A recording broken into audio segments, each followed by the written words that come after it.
Go, go, go, go, go. Oh, are we recording? Yeah, we're recording. Welcome to Movie the Podcast. That's right, Movie the Podcast. It is the last week of St. Watrick's Day. We watched Irish just talk about good time bangers, bucket of laughs, 71. Not a movie about Barry Bonds breaking the home record. Not about the Irish baseball year that never was. Not about. Let me tell you, it's a fun. I don't think I ever claimed it was going to be fun. Yeah. I actually, I'm interested. I'm really interested to hear everybody's thoughts on this movie. But I got to thank Alec because I'm gonna kill my lead and say that I actually really like the movie. And this is very intense. This is the best kind of like movie the podcast thing because I guarantee I would have never watched this movie. Never. Like I forgot all. Like I remember seeing posters for this. They had it at the Charles, and I saw some other movie. And this was advertised all over. This is one of those Netflix movies for a long time too. Oh really? I saw this poster on Netflix like a billion times. Oh, and just always found something better.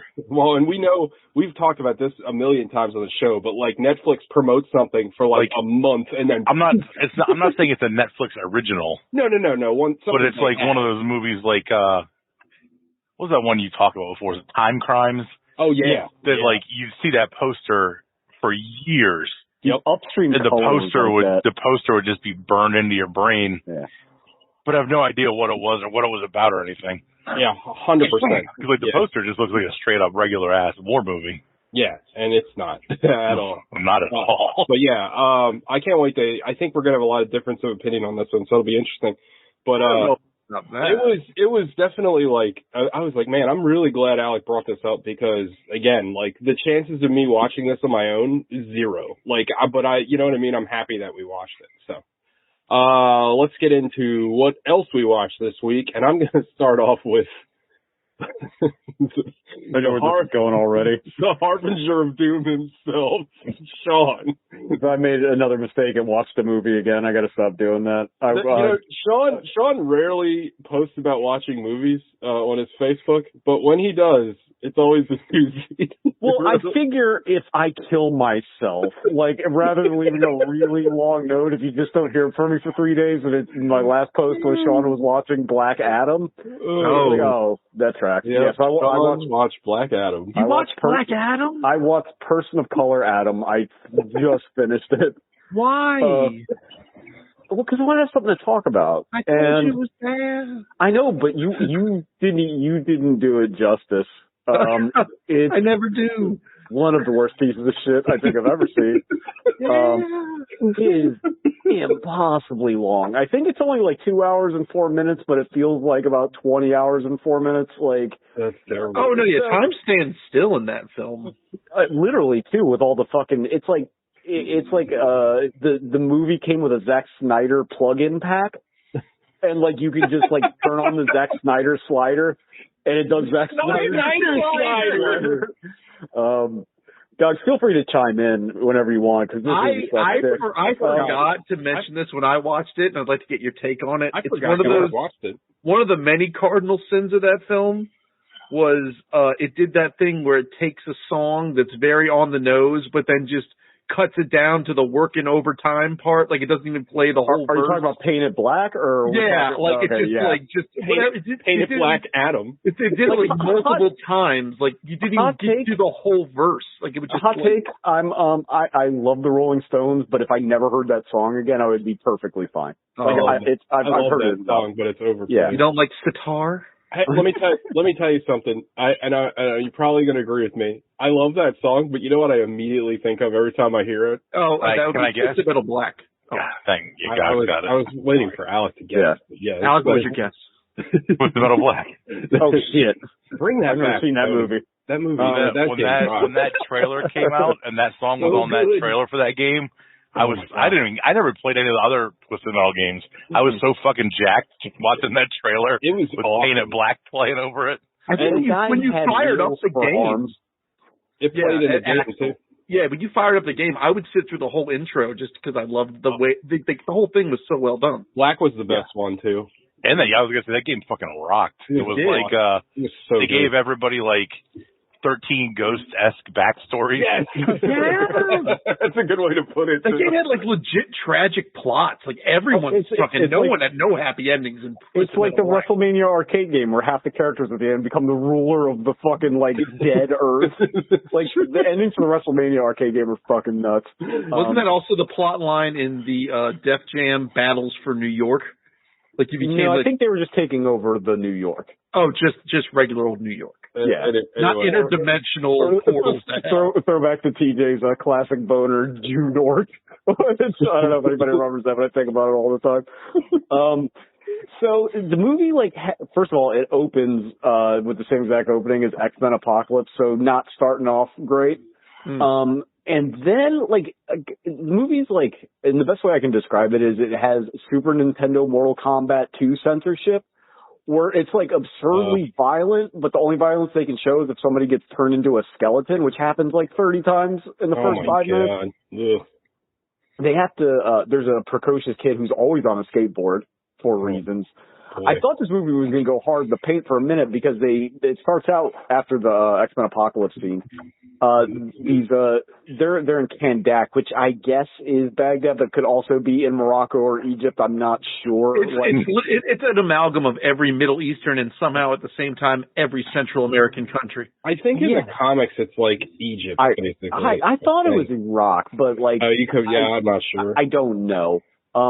So they pull up and they're stopped at checkpoints. I'm like, oh shit, are these Israelis like the bad guy in this movie? Because like I'm into that. Right. But it turns out that it's just, and I think I would say I probably know more like insane DC lore than anybody else on the show.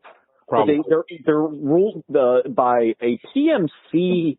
Now the whole, I don't want to go too far into this, but so like the PMC has captured the country and they're like, you're taking all of our natural resources and blah blah blah blah blah, which is not what PMCs do. Like, that's what other countries do. So basically, this rogue PMC, the Intergang, which I think is a gang that works for the planet Apocalypse in the comic books. I was going to say Intergang is a thing. They took that from the comics. Yeah. But they're just some weird, like, multinational paramilitary group that is operating independently and seized control of this Middle Eastern nation, and nobody's stopped them? I thought they were PMC. I thought they were like a multinational, like, energy conglomerate. No, they're mercenaries. Oh. So it's like, for whom? It's like the fucking Diamond Dog. Blackwater, just took over fucking Iraq, which, like, they would at our behest, but not, like, independent of us. Generally not how mercenaries work. No, anyway, continue. It's like nothing works the way it should. Like, Black Adam, so in the flashbacks, he speaks whatever language they speak, some kind of pastiche of Arabic and other languages. But when he wakes up, he just speaks with his regular Dwayne Johnson accent, which doesn't make a whole lot of sense. And he knows English perfectly. Sure, and it's magic, right? So whatever, I can get with that. But like, he sees all this high tech shit, and then he sees a mirror, and he's confused, even though the mirror was invented 2,000 years before the Egyptians. So like, not sure why that happened. That's pretty awful. They introduced the Justice Society of America, apropos of nothing, who are working for Amanda Waller, just to get her in the movie to like loosely tie everything together. And I saw a stinger for Shazam 2 that had the Justice Society. And it's like, why? Why do they have to horn them in with Amanda Waller? Yeah, like, what does she have to do with them at all? Like she needs to be the connecting thread, right? She's got to be there. But didn't they can that continuity already? Yes. It's all over now. They introduced Hawkman, who, like, this guy is trying, but he sounds almost identical to Anthony Mackie, which is a problem, and he's playing, like... And he's playing the Birdman character. A flying black fella. Right. I believe I asked Gogs this, but he's just a guy in a suit, right? He's not a Thangagorian or whatever. Well, in the movie, I believe so, but like, you know, if it was just a Hawkman origin movie, it'd be 9 hours long, because he's got like sometimes he's an alien, sometimes he's an archaeologist, like, who the fuck knows? Right. But he's playing like the Falcon from the Winter Soldier TV show Falcon, where it's like, we're just here to save the people and establish law and order, and you don't have to kill anybody, and like, it sucks. And Pierce Brosnan's like way too good for this movie, and I don't think I realized how much I fucking loved and adored Pierce Brosnan until it was like way too late. Like, I'm glad he's not dead, because like I just found out over the last couple of years how good of an actor that guy is. Yeah, what was that movie we watched with him and Jackie Chan? That was great. Oh, that was so good. Yeah, The Foreigner. Yeah. He's so fucking good as Dr. Fate, and I love Dr. Fate as a character. But doesn't he basically play like the MCU-ish, like the MCU-ized Dr. Fate? Because he's like, isn't he like wisecracking and shit like that? Yeah, a little bit. And they also like don't make me think of another movie. They do the Tony Stark helmet vision, but with the Fate helmet. That doesn't work at all. But also, okay. there's a line right there in the movie. They're in the movie. The people are in the movie. They're in this their version of the Blackbird. It's like, is this whole thing made of nth metal, which is like a fucking MacGuffin metal in the DC universe, like akin to like a vibranium or something. Yeah, vibranium for them. And he's like, the plane is indestructible. So when they go to Kahndaq, what's the first thing they do? Destruct the fuck out of it. All get out of the fucking plane. I guess they're flying enemy. So at some point the PMC falls off. I'm going to spoil this movie. Nobody watch it. The MacGuffin of the movie is this weird crown that is like this ancient magical totem that the main female lead's friend has or whatever, and he wants to get it back. So he gets this crown at the end, and I shit you not, he goes to hell, like Malboja hell, and he comes back as, anyone want to guess? I know Gogs already knows. Jesus? Comes back. The actual devil, the shoot devil, like with the horns and the pentagram. The villain of the movie is the fucking devil. Wait, Sean, help me out here.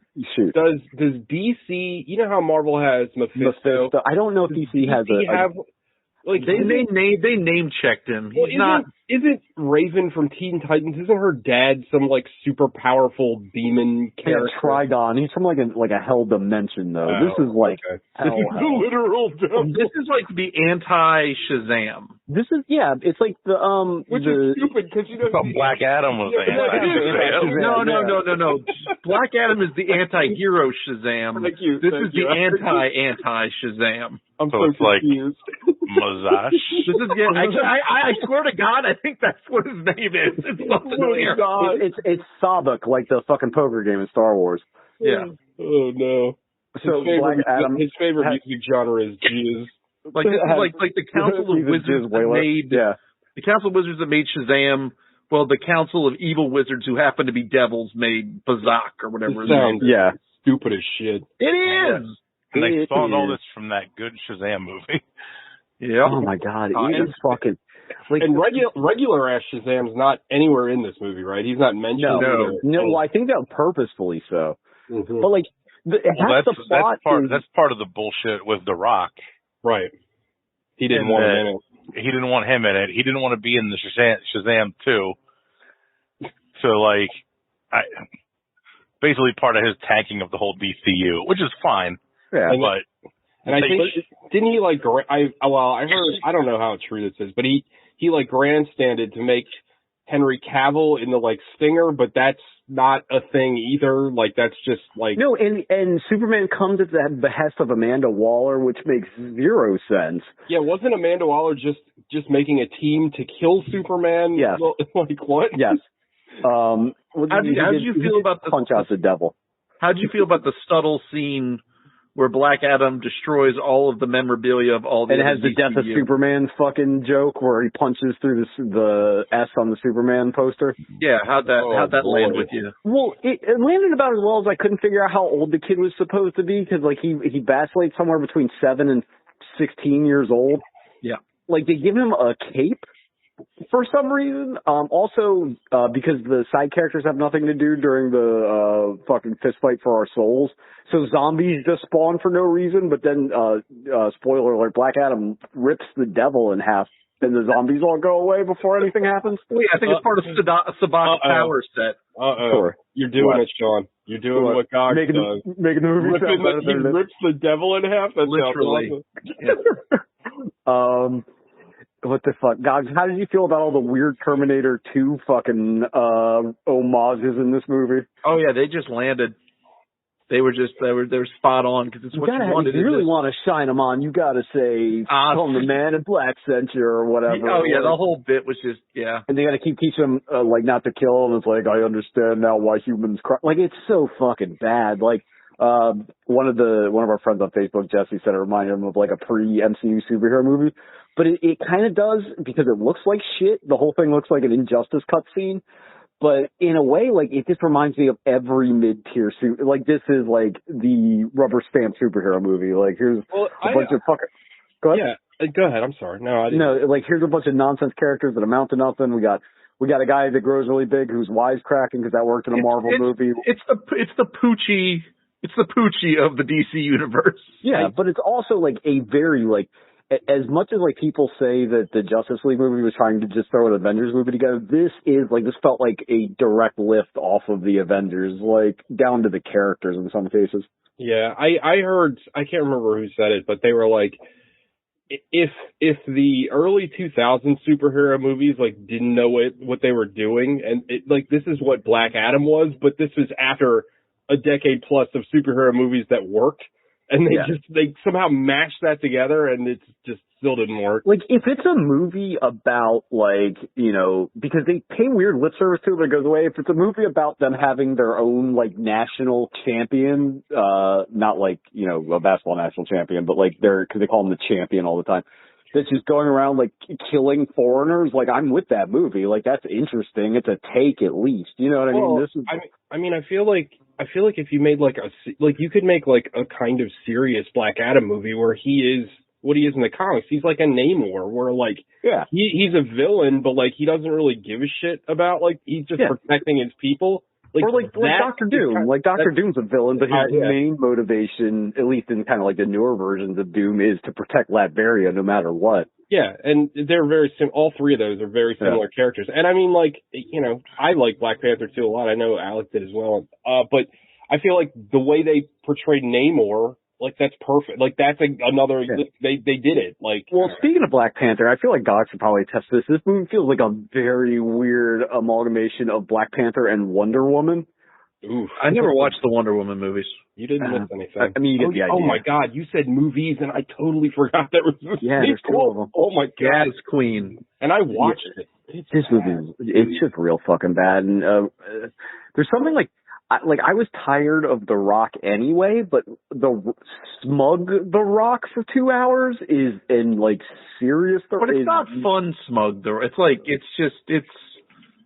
was just like incredibly mid. Like the movie's just not. I didn't find it offensive. It's just like so bad. What I found was the way that it like.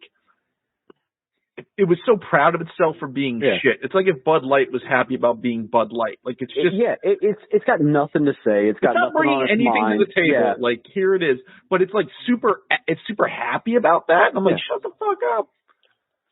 You're like, it's the end of the run of the mill as possible. Is Black Adam fighting like a reanimated cyborg like Ariel Sharon? Then like that's a movie I kind of want to see. But like as it is, it's like I said, they have some kind of like, you know, oh, we got to get rid of these foreign invaders. You're just taking all of our resources and stuff. But then they're like, oh, this is a comic book movie, so why doesn't he just fight the devil? Yeah. Well, like you don't have to see him. You don't have to worry about it. You won't see him ever again. Rockin' the devil. It's all good. Anything else, Sean? No, wasn't that enough? No, that was plenty. Pass the mic, my friend. Potato salad. What 6 movies did you watch? Alex, your name is Potato Salad. I don't know. We gotta work. I only watched 3 movies this week. 3 things? What, were you in jail or something? No, I don't know what I did all week. Nice. I have a lot of weeks like that where it's like, what the fuck happened?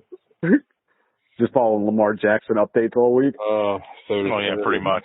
Yeah, that guy. I can't share my thoughts right now. Sorry, buddy. I watched a movie called We Are Not Alone. I've seen that. It's keep going. I feel like I've seen that. It's a British comedy about alien invasion. No, I have not seen that. I'd be shocked if you saw this. There's a movie that has a very similar title, and it's like a horror movie. It came out. Anyway, go ahead. Sorry. This movie's not that great. It's it's kind of funny because it leans into how stupid it is. Like the aliens look terrible.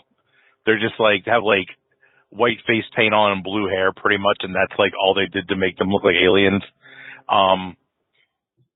They invade the Earth and take over the Earth and have it divided up into areas, and one is like Europe and Asia and America, and for some reason all the aliens in these different areas take on the accents of the areas, which makes no sense. It's kind of funny though. But like the British one is these British people. The American one is, I don't know if anybody's familiar with Rob Delaney. He's like the American one who took over America, and he's got his American accent. The Asian one is a Asian woman. I know I've seen her before. I can't remember her name. Basically, these aliens take over the Earth and kill a lot of people in doing it, but they also they're trying to get the rest of the Earthlings to like them, so that they won't be so hard to like oppress and overrule. It's a good premise. So they find this one guy who's like the definition of just like mid-level loser. Gogs. And are like, how can we make people like us? And they basically come up with you're very likable though. They basically come up with social media and making TikToks about how like that's pretty good. How stupid they are. And like how they cause issues.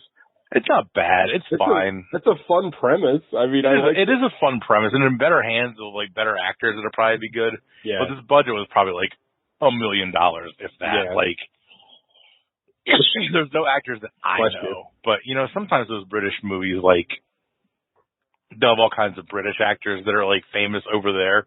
Yeah. That I've never heard of. Well, the movie we watched tonight is full of Irish actors that I've only seen in movies that are Irish. It's a very similar thing. Yeah, I was surprised to see Barry Keoghan. 15 years old, like he was a baby. Yeah, baby Keoghan. He looks the same. Yeah, he's great. Anyway, sorry.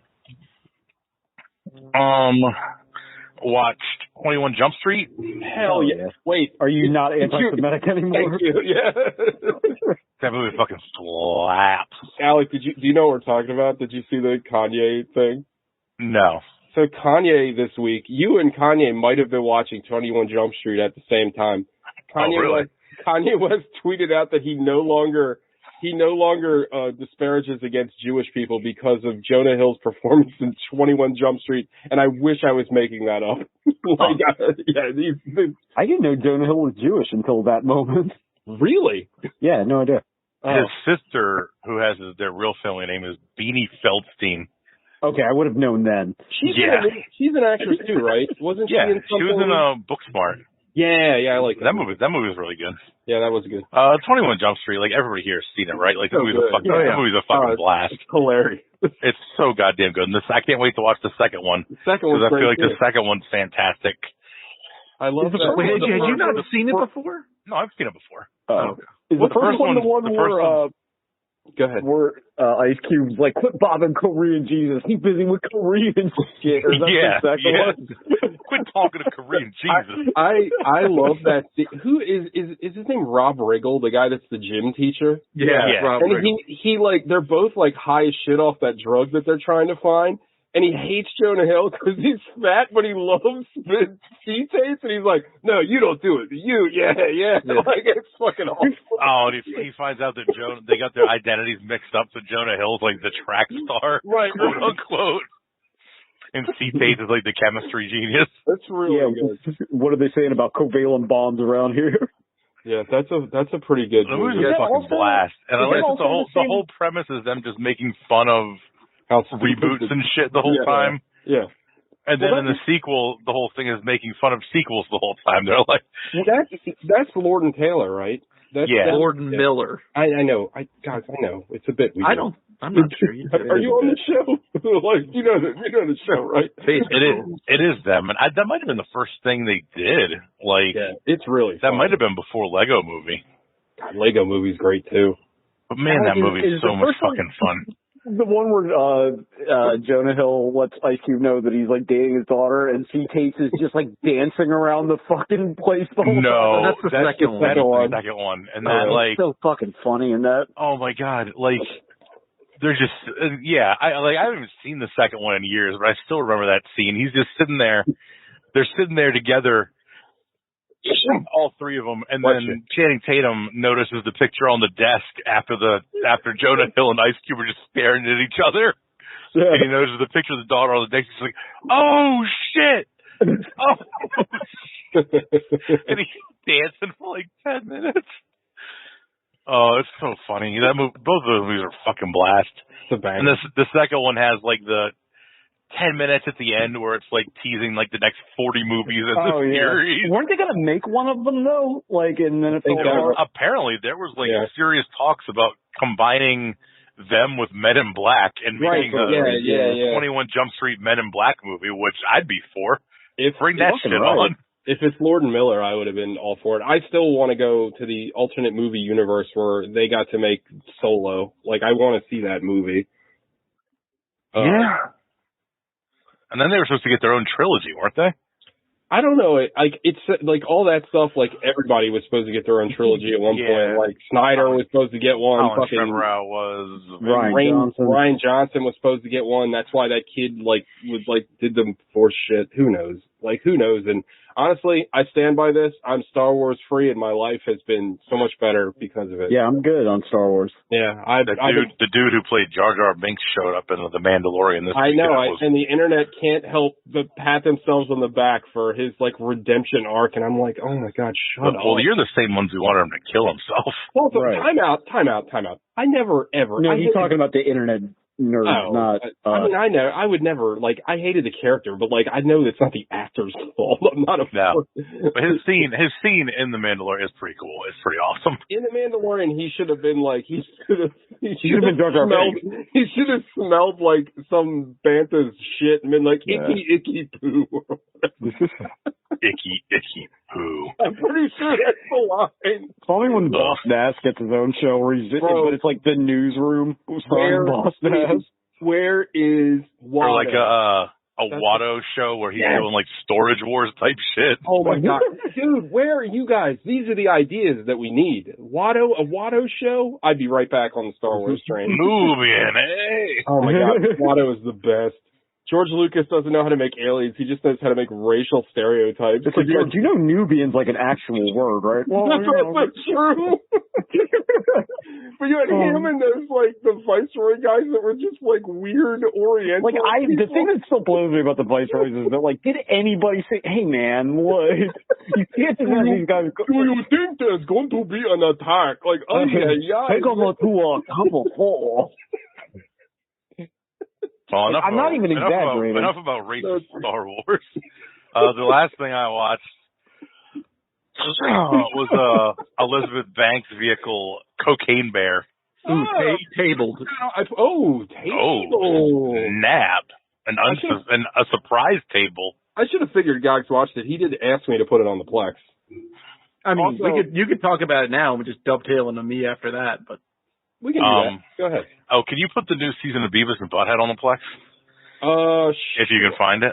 Yeah. I don't know if it's done. I don't know if it's even done. That'll be fine. I could never get that. I couldn't get that 30 for 30 on there. I couldn't find it anywhere, believe it or not. It's it's really weird because I looked for it on the Roku search feature and the picture for it that came up looked like it was drawn by a kid. It looked like those old Marvel trading cards.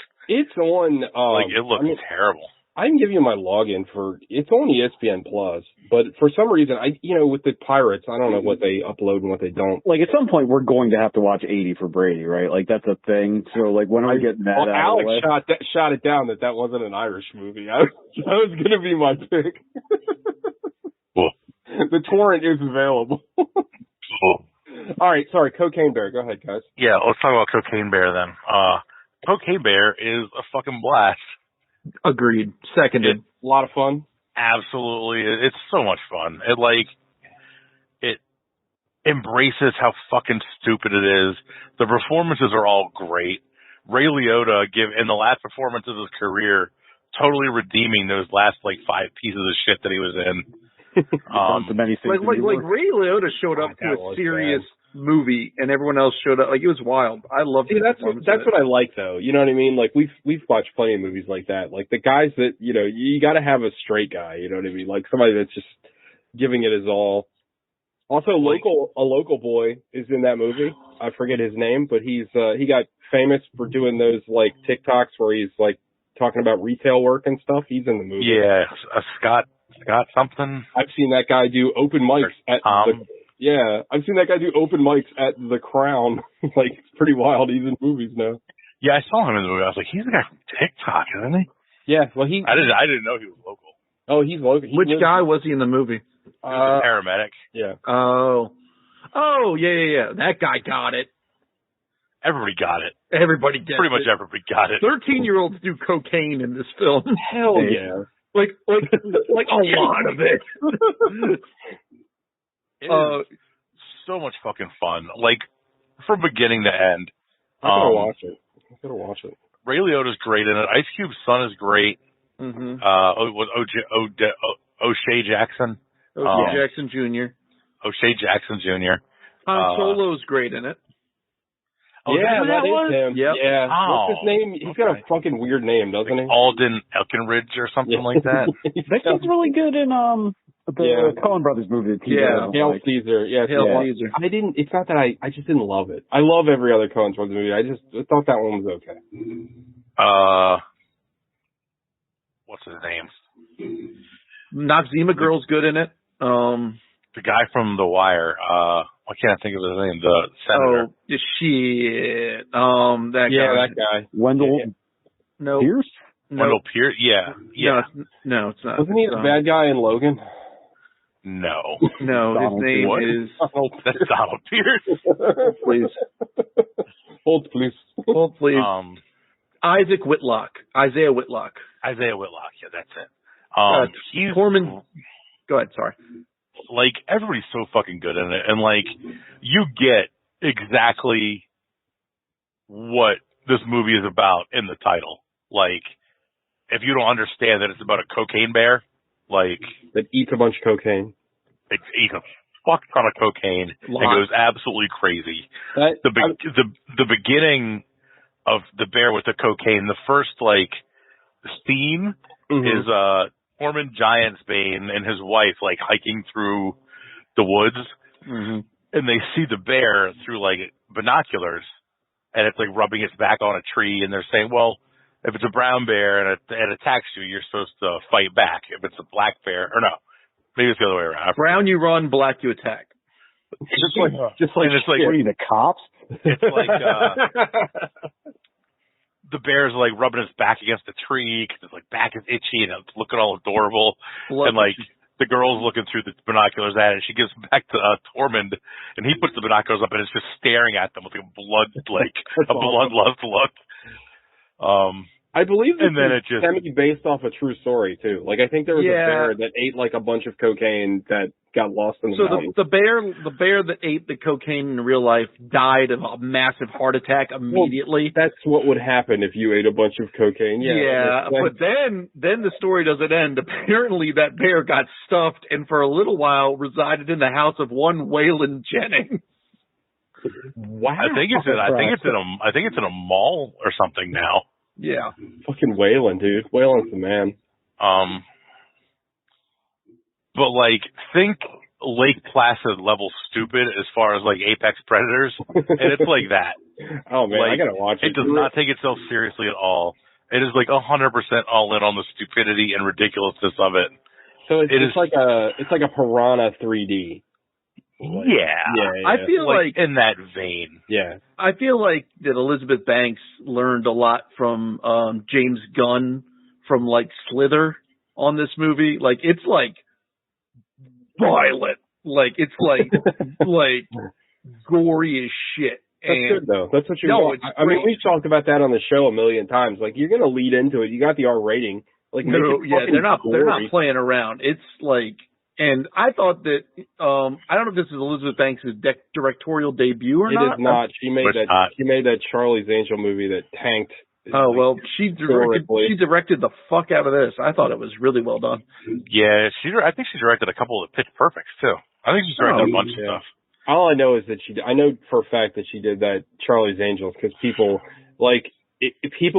used her as, these people on the internet that want to talk about, oh, go woke, go broke, they used her a lot because, in the press junket for that, she made a bunch of statements about, well, men don't want to see women in movies and all this, and then they used her as a punching bag, and it's like, look, first of all, shut the fuck up. Second of all, she's on a press junket. Like, if you ever listen to interviews I've got roughly 1 terabyte of films that suggest that I want to see women in movies, so I think that's ridiculous. Also, shut the fuck up. Like, God, I never, that Charlie's Angels movie wasn't good, but, shut up. There's a lot of good movies that just aren't good. Leave me, go away. It's not because it's woke. That I literally want to vomit every time I hear somebody use that fucking word. Not ironically. I use it all the time, but in punchlines. This movie is not woke. Good. No. I guess. Anyway. It's not woke. It's not right. It's not deliberately offensive or anything. Yeah, racist cocaine bear. It's not a Nazi bear. Well, we don't know, but presumably. But it's a fucking blast. And there are a few times the Germans would not use a bear as that was more of a Russian thing. Bears are very based, just in general. There are a few times in this movie where the bear is doing things and you're just ramping up speed and shit. You're like, oh my god, what is this bear about to do? You're really selling it. Felt like almost like watching a Jackass movie where you're like, what are these idiots about to do? You're like, what's this fucking bear gonna do now? And then it takes out an ambulance and shit like that. All right, I gotta watch this. It's fucking wild. You're selling me very hard on this. I absolutely love it. We both loved it. Stacey loved it too. We both thought it was fucking great. That's awesome. Well, need more bears need more movies about animals consuming illegal drugs. You're like the DC editors back in I think it was the 60s, the early 60s when you gotta put a monkey in it. Yeah, they had one comic with I think the Flash and it had a gorilla on the cover and it sold 3 times the amount of any other comic. So then the editor was just like, put more gorillas in everything. So because Gorilla Grodd did good, they were like, we need more monkeys. I think actually Gorilla Grodd came after that whole swing, but yes, it's one of the funniest things ever where they're like, well, gorillas sell, so just put gorillas in every book, and if you look at a bunch of books back then, Batman's fighting gorillas, Superman's fighting gorillas, what the fuck? Alright, anything else? Alec, you're done. That was your third. Yeah, I'm done. It's on the Gogs. Gogs. That's you. So I watched here. Cocaine Bear. Also, Gogs, no one can see this, but the way you're lighting it actually looks like you're in a spaceship. Oh, good. I'm glad that's happening. Ground control to Major Gogs. But yeah, Cocaine Bear ruled. What else did I watch? It's probably going to take a lot for Cocaine Bear not to make my list next year. Damn, of the it's three, so much fucking fun. Of the 2023 movies I've seen thus far, it's my favorite. So I need to catch up on, I guess. But yeah, it beat Ant-Man and it beat Knock at the Cabin. So not really fighting hard, but it's pretty. It is a blast. It's fun. It's fun. The Unbearable Weight of Impossible Talent was fun for me. That was so much. That was so good. It's a good time movie. Unbearable. Yeah, unbearable. Usually movies with bears. Did you watch that, Sean? I did not.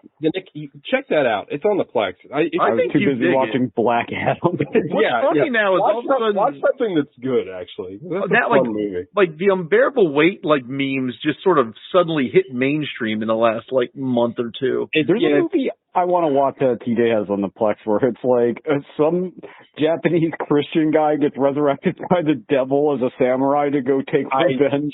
I haven't even watched that yet, but I read the description. I was like, well, I have to watch this. Yeah, it's called Samurai Resurrection or something. Yeah. I need to watch that. Yeah, that's what I just found, and I was like, well, I have to watch that. So go ahead, guys. Sorry, I drank a little too much whiskey. So I watched 2 and 2 halves other things. oh my God. Did you finish Possum? I did finish Possum. Because the lead actor in Possum is in 71. This movie. Mm-hmm. Yeah. And he's great in both, I think. He is. Possum is a movie. Oh, you didn't like it? No, I liked it. It's just a tough movie. Hey, Doug, how do you feel about the Silent Hill games?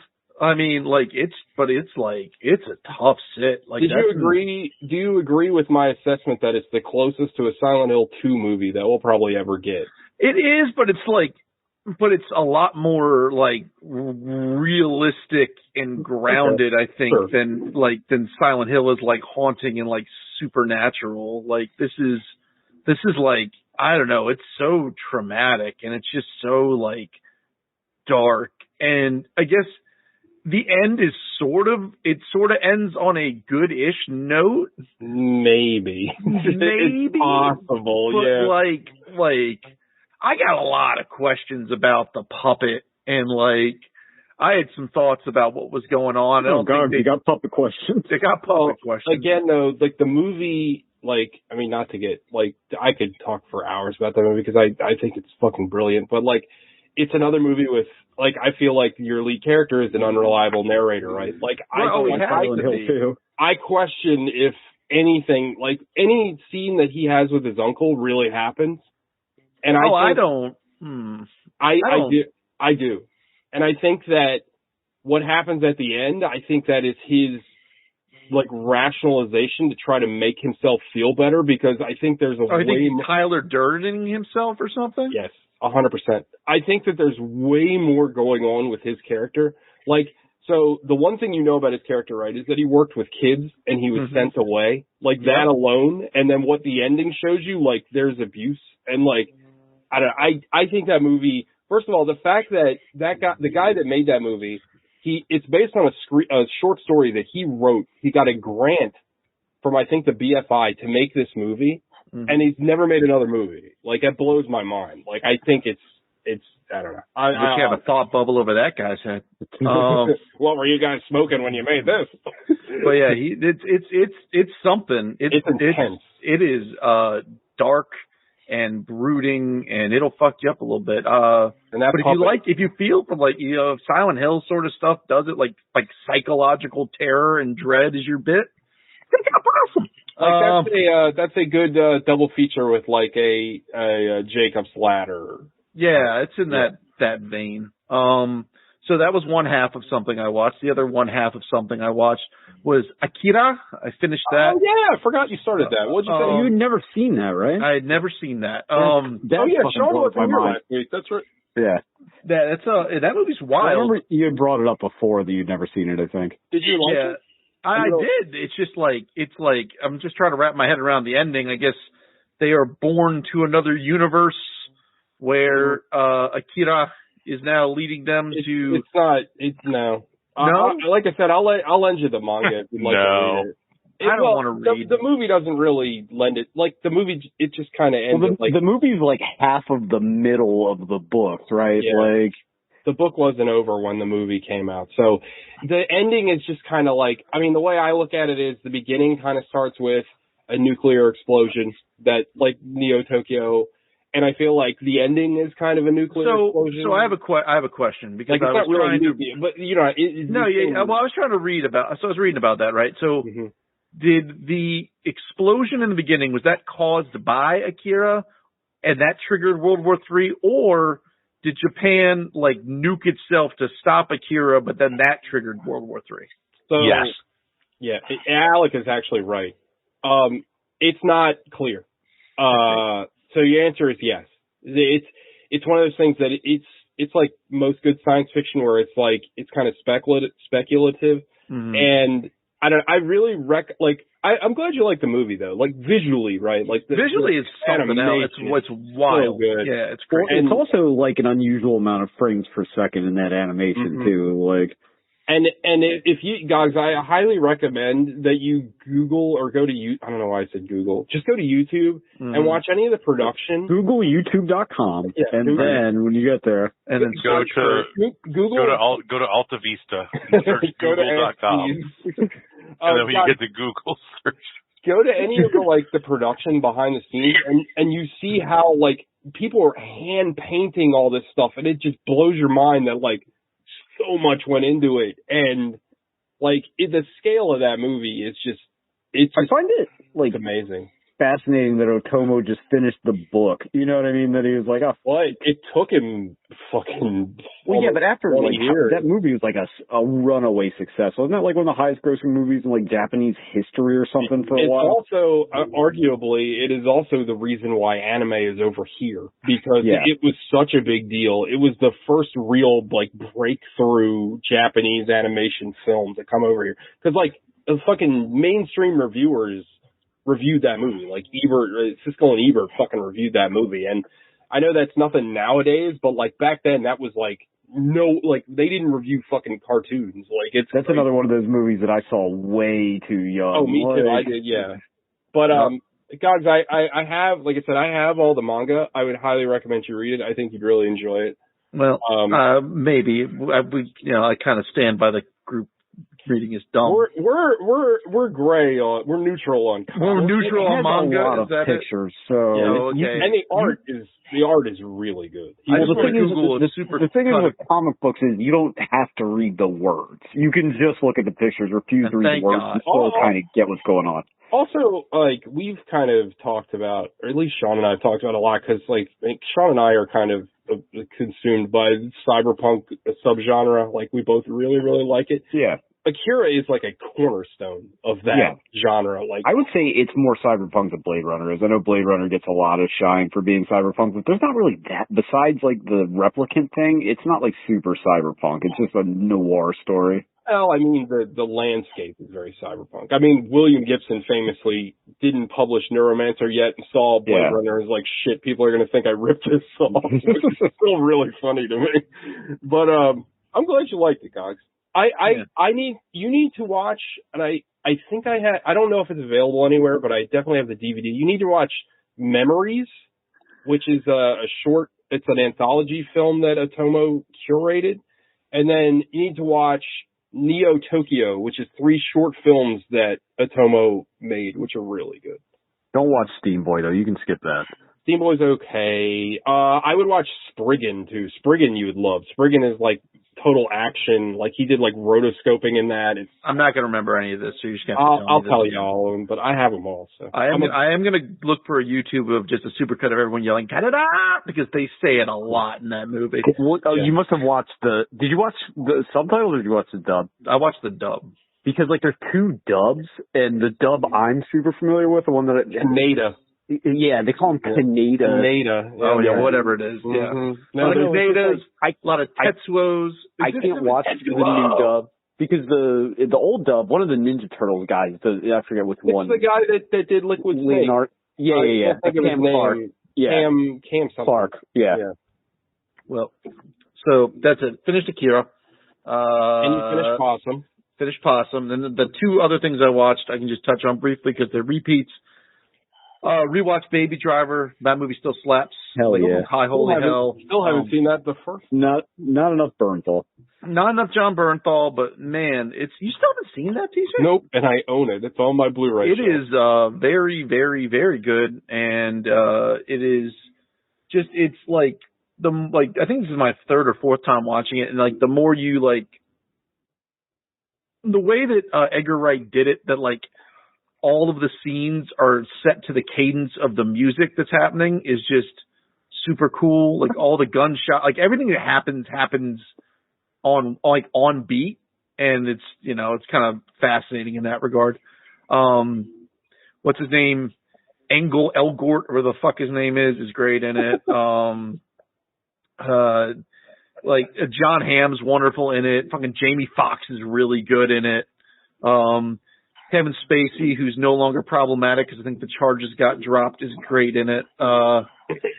He totally didn't do any of that He didn't do anything wrong, obviously. Nope. Totally innocent. Shouldn't have been the movie with the baby boy in it. So yeah, that movie's a ton of fun. And then the other thing I watched is my kids have been super into Roald Dahl books lately, so we watched the original Willy Wonka and the Chocolate Factory.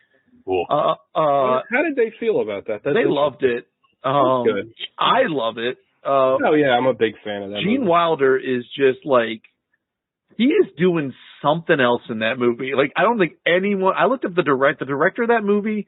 He made like some blaxploitation movies. He made a bunch of like wild shit. You remember?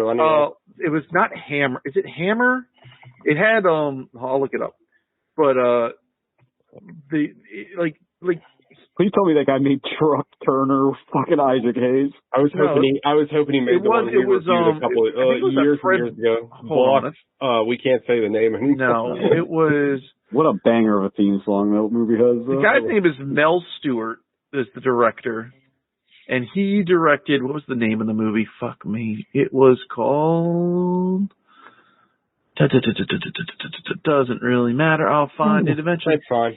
Anyway, like, Gene Wilder is just, like I say, he's just doing some, like, he's like weird and haunting and funny and like he is just devouring every scene. Maybe because I didn't grow up with that movie, I kind of don't give a shit about it. Like, yeah, it's interesting because I really like that movie a lot. I'm even what are your thoughts? Partial to the music to it. Like, yeah, I think it's fine. Yeah, I'm in the love it camp because I always like that Pure Imagination song. Like I kind of love that movie. I also I read drama episode parodying it. Well, it's kind of wild. Like, I know it's the Roald Dahl works, but like it's when I was like Googling stuff, like looking up stuff for the movie, it's wild how many of those references, I guess, ultimately. Wild? No. Nice. How many references from that movie or book turned into other like pop culture things, like Veruca Salt's a band, like there's a Mike TV, like is a song by somebody. I mean, watch like most of the videos Marilyn Manson put out around like what was his first album? The American Family, or Portrait of American Family. It's all fucking Willy Wonka. Like that. It's a huge touchstone for like culture. Like, yeah, like the Beastie Boys and especially for weirdos drinks. Like, yeah, I don't know. I enjoyed it a lot. My kids enjoyed it. I thought they were going to get freaked out by the scene on the boat. Like, that's the best scene in the whole movie. Yeah, but it's like kind of mildly terrifying. Oh, like, 100%. That scene, I don't think that scene terrified me as a kid. It didn't. Terrify me as watching a kid. it like later, I'm like, oh, that's really creepy. But as a kid, I was just like, this is weird. Somebody, I forget who, they did like a frame by frame like breakdown of all the imagery that's happening in the background, and it's like chickens getting their heads chopped off and like centipedes crawling through skulls and shit. Are you going to watch the Tim Burton version? No. That sucks. No, I will not. I have no interest at all. I don't know why. I saw that on a date in Ocean City of all places. Can you believe that? Good Lord, I hope he was cute. No, he wasn't. Oh. So a date you probably weren't going to see again anyway, and you wasted it on a Tim Burton movie. I mean, it worked out for me fine, but yeah. You know, the funny thing is, maybe I was just in a good mood because of what was going on, but I remember kind of liking the movie. I mean, I haven't seen it, so I can't weigh in one way or the other. I literally saw it the weekend it came out. So when was that? Like 15 years ago? Like, I don't even know. Probably longer than that. Yeah. I'm not even thinking of the right movie. I'm thinking of Alice in Wonderland. Oh, I've never seen any of those. Oh, the original one. Well, there was one that was like a two-parter that was on TV that was fucking weird. No. The Tim Burton one. Tim Burton movies. I haven't seen any of those. I've seen Alice in Wonderland. Come on. Okay. Because there's the TV one, Alice in Wonderland, and then the fucking Return to Wonderland with the Jabberwocky that scared the fuck out of me as a kid. No, Sean, you're thinking of Return to Oz, and I also love that thing was so creepy with the. I love that movie too. The racers with the wheel hands. Yes. Oh my god, that shit was so fucking weird. Hitchcock's the fucking clock robot. Oh, that movie's sick. I love that movie. Speaking of you boys and dates, I was thinking about Alec the other day because I got this weird mention in Facebook memory. No, about Alec being, I think, at Delinate and his car breaking down and the guy buying him fucking dessert or some shit. Oh, yeah. He bought me a piece of pie while I was waiting for my tow truck. All right. Anything else, guys? Sorry. We are. Nope. That's everything. TJ is drunk, so we are just rambling along. Real quick, one more thing about Black Adam. I'm sorry. Well, I was thinking of it. You guys will appreciate this. The director is returning Mole Champion, the director of Non-Stop. So if that tells you anything, God. Oh no. There we go. All right, TJ, what'd you watch? I watched 3 things, but I will try to make it as brief as possible because we're already going way long. Good luck. But yeah, we're not going to talk very much about 71. It's a shame because I really want to talk about the movie. I watched 3 things. The most weird thing that I watched this week is I watched Juno over again. How'd that hold up? Shockingly well. I actually really like that movie. You know what? Like, I thought I didn't like that movie because I don't like Diablo Cody as a person, but I watched it again recently and it's pretty good. It's pretty good. Also, I thought Diablo Cody directed it. Jason Reitman directed it. I will say though, and I guess because it's how old I am now, but like, what's his name? Oh my God, I can't think of his fucking name. Michael Cera. No. Just kidding. From Arrested Development. Jason Bateman. Thank you. Jesus Christ. How did I not remember Jason Bateman? I love Jason Bateman. His character is so fucking creepy. Yeah. And like... Because he wants to fuck a kid. Well, right. But like when I was... I don't know. When that movie came out, I was, in my 20s? Like, honestly, it didn't register to me how creepy his character was. And towards the... And obviously the movie's not trying to paint it any other way, right? And Jessica, former Jennifer Garner, sees it, right? But I'm telling you, as an audience member, when I was in my 20s, I read his character as sympathetic. Because it almost portrays Jessica Garner as this kind of bitchy woman that won't let him fucking chase his dreams or whatever. And it's kind of I have to say that I don't know if obviously we talk a lot about how we have young man movies and how your perspective changes. But honestly, when I was in my 20s watching this movie, I kind of felt for Jason Bateman because I thought the idea of this character was he was this artist that was, kind of held back by being a family man and all this. And through Juno, he found his release.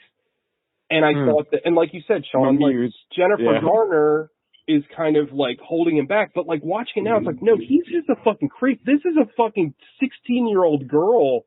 That's not right. No. And Jennifer Garner is bro, what the fuck are you doing?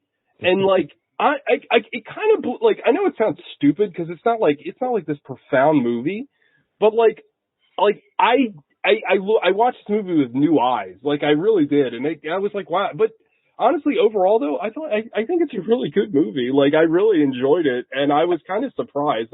Allison Janney kind of steals the movie. Her and Just Kidding Simmons, all the scenes that they have.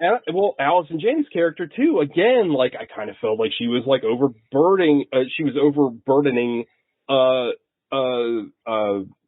Well, I can't. I don't. Shit. I don't want to say the wrong thing. You're trying to dead name her? No, I'm not. I'm actually not trying to him. Just refer to the character. Yes, Juno. Thank you. Yeah. I thought that she was being overburdening on Juno, but then watching it again, it's no, she gets what's going on. It's very, I don't know if I've had an experience like this where I was oh, I was totally wrong about this. From my perspective, I was totally wrong. And it's kind of interesting, but overall though, I think it's a really good movie. I think it really holds up. When you move out, I'm getting Weinerheimers. Oh yeah, dream big. It's also really funny. There's really good lines. I don't know. I was surprised because I kind of watched it kind of fully expecting to be oh, this sucks. But I really liked it. Dude, J.K. Simmons, where it's did you have anything you're passionate about? Yes, heating and air conditioning. Also, the small little cameo that Rainn Wilson has, he's really funny. I don't know. I really like the daughter's name fucking Liberty Bell. Yeah, it's really good. Anyway, shockingly, I just wanted to talk about my experience with how it changed because I really was kind of impressed by it. Not impressed isn't the right word, but kind of surprised. But anyway, the other 2 things I watched is I watched 2 horror movies from IFC Midnight. And IFC Midnight, if you're not familiar, is basically A24 if they weren't just that good.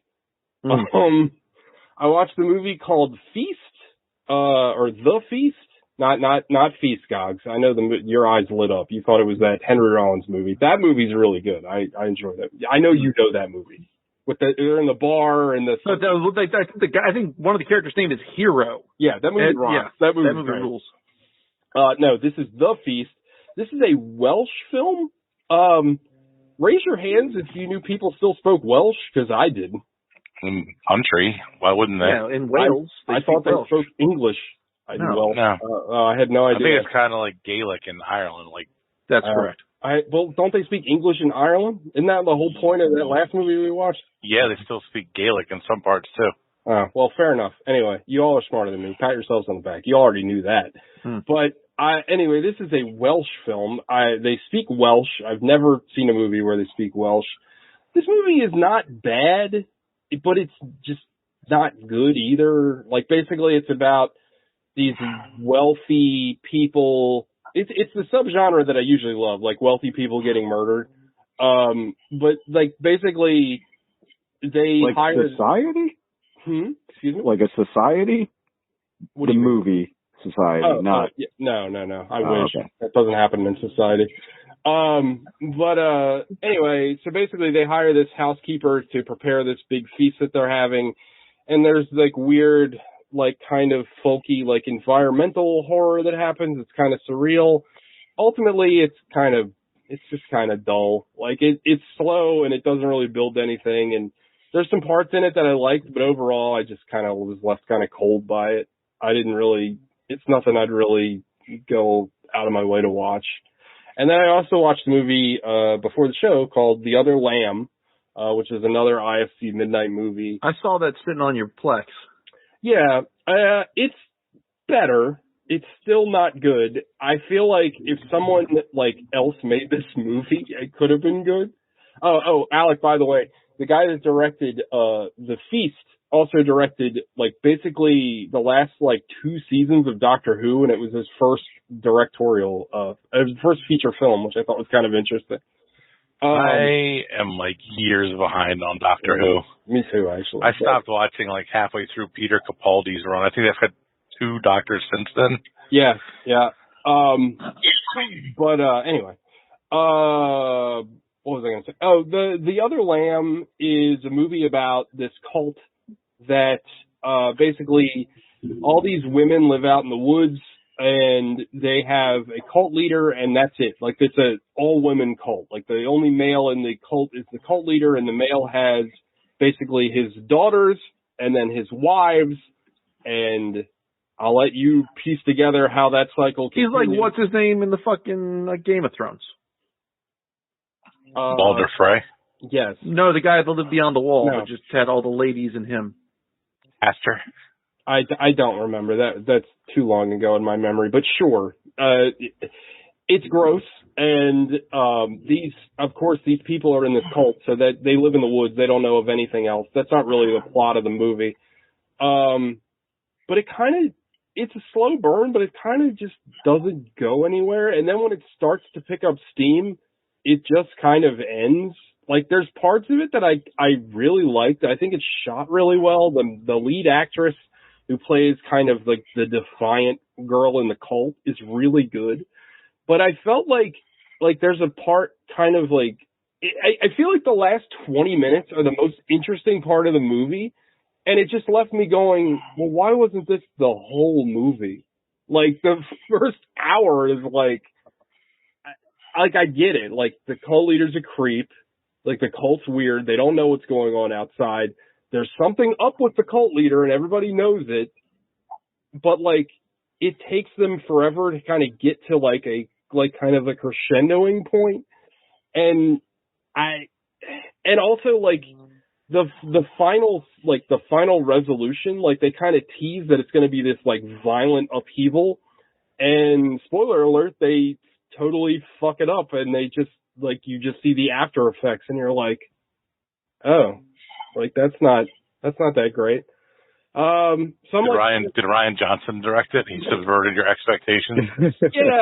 Yeah, he might as well have. It's a movie that I want to a lot more than I did, because I love I like the premise. I like the pacing. I like I like the way that the way the whole plot is framed, it like sets it up for like a big explosive finale, and it just doesn't. And I'm kind of just left disappointed. Where it's like, I think I've said this before, but like, there's almost nothing worse than a good movie that like leaves you disappointed, because it's like you had it, like you, and even like very late in the movie, like when they shift and you're like, oh, okay, like this is gonna be kick ass, and then like, I don't know, again, like those two movies, it's funny, they're put out by the same people, and I feel the same way about both of them. Like, they're just there, like they're not bad, but they're not great. I wouldn't recommend them. Like, there's better things to do with your time. Both of these movies, well, The Feast came out last year, and The Other Lamb came out in 2019. And I was like, when I heard people recommend them, I was like, wonder why I never watched these. That's why. They're just kind of forgettable. So, that's all I watched. So wait, real quick, before we get any further, John Wick 4 came out? Yeah. It came out last week. Came out apparently? Like, I didn't know very little fanfare, apparently? What are you talking about? You're not on the internet at all, are you? No. It's all I saw on the internet. I saw nothing. Like, it's the highest grossing of all the movies so far. Yeah, I would love to know your internet feed, because like all I saw was John Wick 4. Nothing. Also, like Sean said, it made a shit ton of money. Well, good for that. It's like 2 hours and 45 minutes long for some reason. I know, yeah. 169 minutes. I'm also, I think, the only one on the show that liked the last one. No, I like 3. Everyone liked 3 except for me and Alec. That's half. Yeah, everyone, meaning one more person. Is my statement still correct? Technically. Thank you. Technically correct. The only correct that matters. Right. There's apparently a 225-minute version out there somewhere. Why? That's actually shorter, isn't it? PJ fucking bleeding. No, it's 169 hours long. Yeah, but it's Takashi Miike, and I want it to be that long. Thank you very much. I did not care for the last fucking Blade of War, the last John Wick. Like, I'm sorry. It ended at the same point it started. It felt like it just didn't need to exist. Yep, exactly. You don't need to exist, you bitch. Well, no shit. I agree with you on that. That movie should have been a trilogy. Yep. And then if they want to make more trilogies, go for it. Also, but they should have been 3 movies to wrap it up, not 6 extending it into a 4th. Yep, totally agree. Also, kind of excited to see the spinoff with Ana de Armas. Like, I kind of want to watch that. But keep these things an hour and a half. Like, they're dumb action movies. Make them very short. I'm still going to see this new one. I'm excited. People say it's really good. It's getting great reviews. So, and Scott Adkins is in it in a fat suit. So, and Donnie Yen. Donnie Yen's like the bad guy in the movie. Yeah, Donnie Yen. He's blonde. He's And people like were criticizing him because Donnie Yen didn't criticize the Chinese government. It's like, what? Shut the fuck up! Like, neither did John Cena. Being too awesome. Dude, people like what? Like he where he lives, right? Like, leave him alone. God, he doesn't want to end up like Jack Ma. Yeah, people are so fucking annoying, dude. Jack Ma Hog. That's all Yes, I saw that fucking Hassan stream too. I thought I just came up with that, but it's probably a residual from that. Yeah. We can stop putting people in fat suits and make them be fat the old-fashioned way. I don't know, work it off again. If the whale had the whale in karate, you know how long it took me to get like this? Like, fuck you, Scott Adkins. You're gonna put on a suit, you bitch. I hope he does. Do you think Scott Adkins does karate in the fat suit in the movie? He better. I hope he only does fat karate from now on. Like, there's no point in casting Scott Adkins to just talk. Like, I like to hear him talk, but like, I'm in one of these, I don't know, I'm in a million like Facebook film groups, but like somebody posted in the Strange Films film group, they posted Day of Reckoning, and somebody's like, who's Scott Adkins? And I almost had an aneurysm. I was like, you might be surprised to learn that I've just acquired the rights to Beverly Hills Ninja, and I'm going to be rebooting it. I want Scott Fatkins. Nice. Thank you. Nice. All right. It took you 5 minutes to come up with that. Yeah. Well, I got to pee, but start talking about burned 71. Out. What happened? Let's get in our feature presentation. We're already over an hour in. 71, Gogs. Good luck. There's a lot of twists and turns, a lot of double crosses. I have to pee. I'll be right back. Is there? All right. So, is there? Did you watch the movie? Yeah. Everyone does what they're supposed to do. Movie starts with boxing. They box the shit out of each other. Never comes back up. It's because it's Boxing Day. It's the day where everybody boxes. Nice. Oh God! Is this a boxing rebellion? Is this movie going to get it's a negative score because there's not enough boxing in the film? No, I'm just saying. Well, there was no boxing. Doesn't have boxing on the film. I'm just saying it's Chekhov's boxing. Like, I thought he was going to be nice with those hands later, and it never comes back up. Is he going to get it? He's actually terrible with those hands. Yeah, he's I not thought good. he did okay. Didn't he not do okay? He didn't stab shit. I mean, Oh well, shit. Well then, he stabbed the guy that didn't know he was coming, but that's what I'm saying. Anyway, that's so these boys are out here doing the British training thing, and they're getting ready to go to Germany in 1971 to, I guess, Germany. That's what they said. They said, "Aren't we going to Germany?" They go, "Nope, you're going to Northern Ireland because the Troubles are troubling." So I said, "Okie dokie," and they put them on the Trouble bus, and they head to Northern Ireland because the Catholics and the Protestants are fighting it up in the streets. And they sort of set up, like, here's the street. We're not going to go past the street. Oh, by the way, here is this apartment building that's going to be like that movie, The Raid, but not really. But that's cool. And so they show up, and the first thing they do is they go with some dickhead, Protestant cops to do a raid on a Catholic house. And they're like, all right, well, maybe we should wear some riot gear. Like, nah, that's cool. We're just going to be peacekeeping troops. So they show up and they raid the house, and the Protestant cops were being real dicks and like beat a dude up in the street and caused a riot. And then a dude got chucked in the head with fucking rock, and the kid steals a gun. And then our main character goes after go get that gun with his buddy. And then he gets the dick beat out of him by a group of Catholic Irish folks, while the rest of his troop retreats and leaves him there. Him and his boy, some nice woman says, "Come on, stop it. There's enough here." And then an IRA dude shows up and just turns one dude's head into a canoe. And that's that. With that, the other guy runs away, just shot at. And then the rest of it is just him being hunted down. Well, he gets hunted down for a little bit until he comes across a young boy who basically saves his ass. He and leads him to a bar led by, I guess there's a bar on the right side of town. It's on the Republican side of the street. And it seems like he's okay. He's going to get back to his base, back to the front lines. Everything's going to be fine. He stumbles into the back room where there's some dealings going on, where they're setting up a bomb to go bomb the Catholics, because this is a tragic story about both sides just constantly being in the wrong and just being eye for an eye all the time, and none of this ever getting resolved. That results in they botch the bomb. So he meets a guy who supposedly works for the British Army. He does. All right, yeah. Well, fine, he does.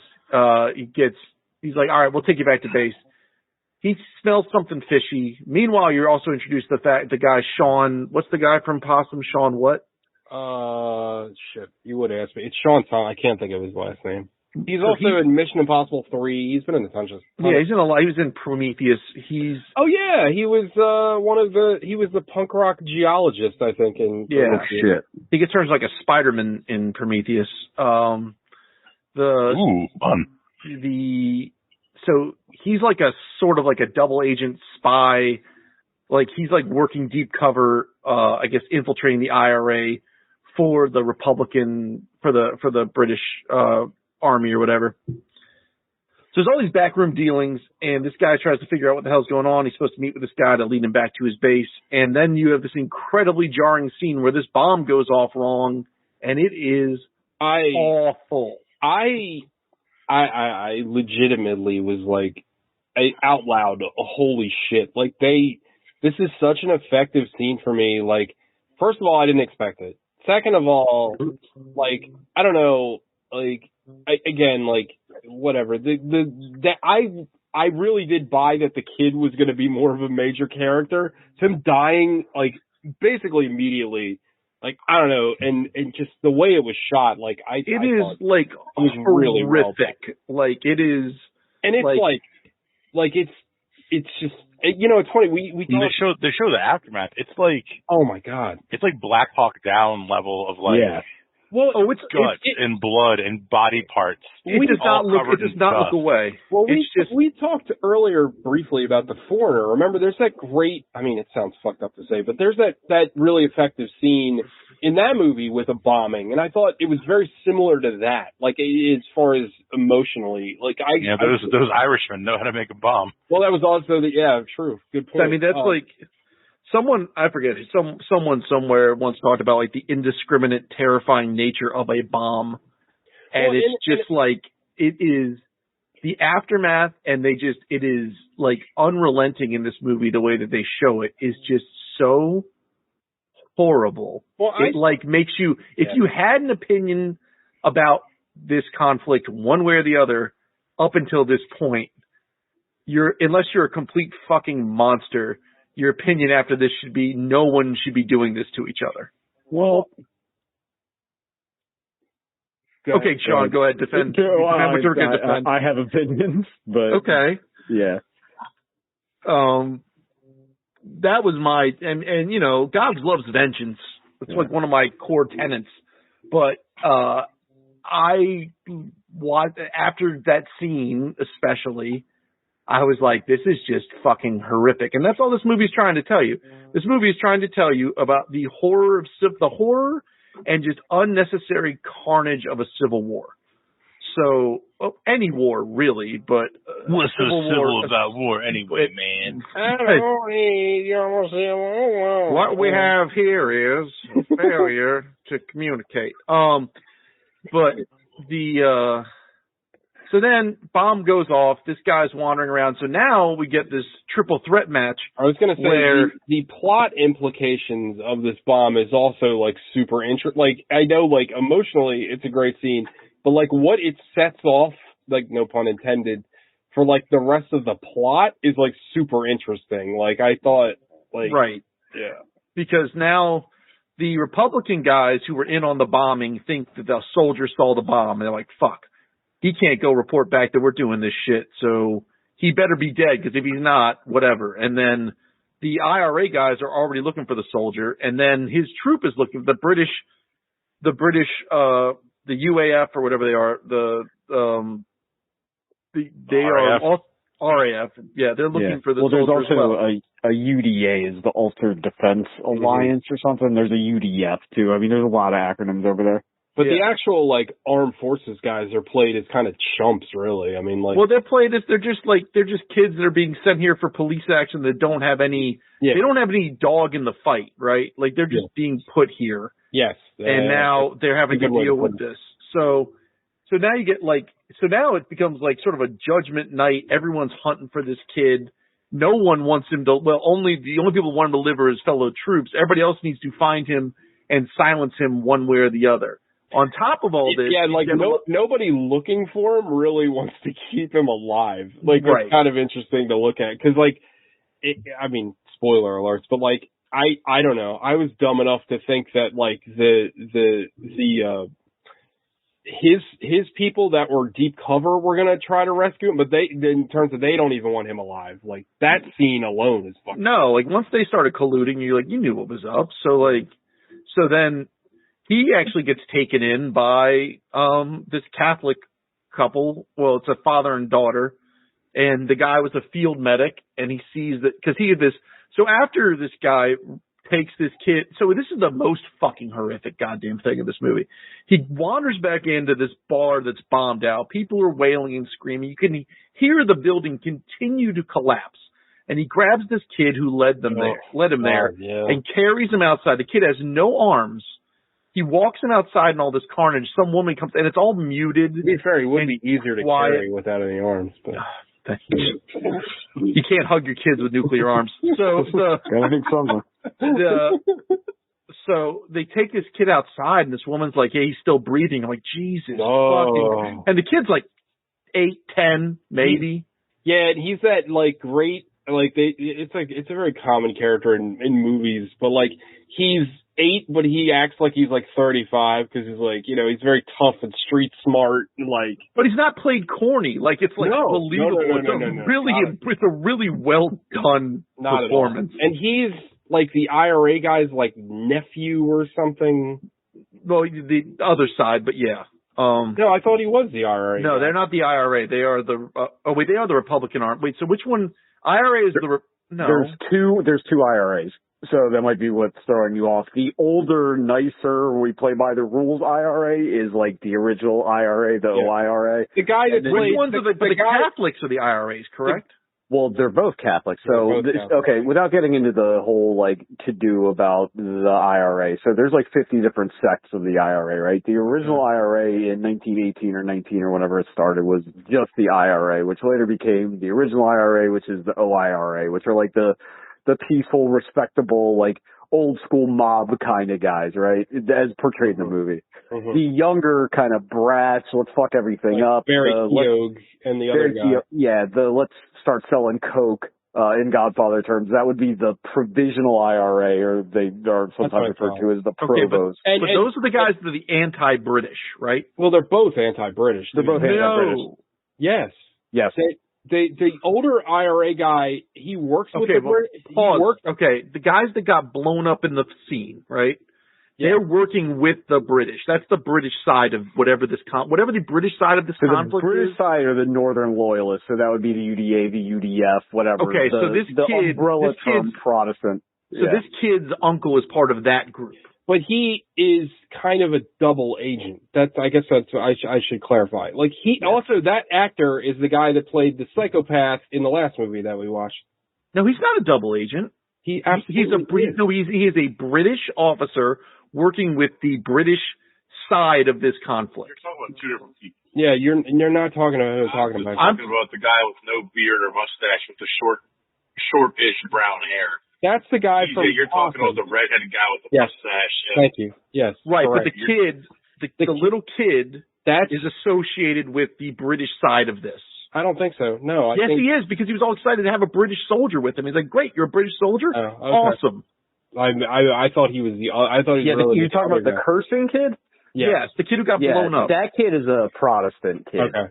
Yeah. And the whole bit was they had an IRA because the Protestants are also trying to blow shit up and pin it on the Provos, so whatever they had an IRA bomb that was supposed to kill them. Yeah. And they were going to sneak it back into the Catholic side and blow them up. Right. But they pooched it. Yeah. And they blew their own people up. Yeah. So anywho, so now you get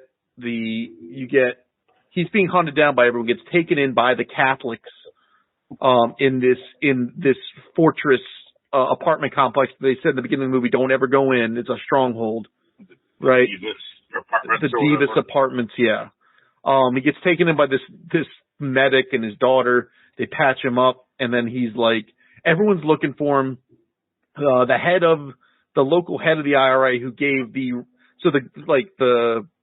nice guy IRA guy comes by, and then the hothead IRA guy. That's the guy who I'm talking about. The nice guy, the older guy, that is the guy that played the psycho in The Guard that we were talking about. That's correct. That's the same actor. Yeah. So there's all this intrigue there's double crossing on every side because the IRA wants to, like, the more radical sects want to get rid of the guys that are, like, more rational, I guess. And then the British like plant guys that are like working, the army officers that are under deep cover are trying to stir up more trouble.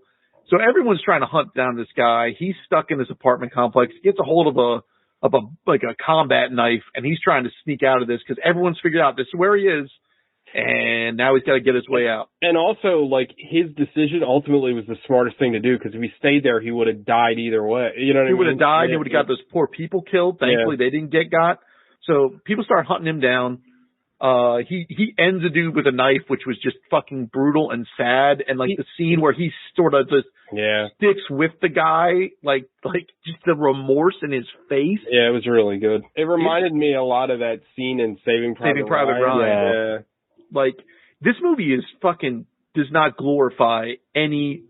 No, it makes it feel disgusting. Like, every act of violence in this movie, like, feels gross. Every act of violence just feels completely unnecessary. And I know we talked about it before. I was taking a piss, but, like, the very, like, inciting act of violence, well, it's not the inciting, but it definitely escalated things. When they shoot Paige's brother in the head. Like, Jesus Christ. Like, that's just like, it comes out of nowhere and you're like, what the They just walk up and execute him. So, I mean, that you got that lady trying to be like, calm down. These are no older than your boys. And that guy goes up and just fucking dozes him. And you're like, holy shit. And that sets the tone for the whole fucking movie. Like, right.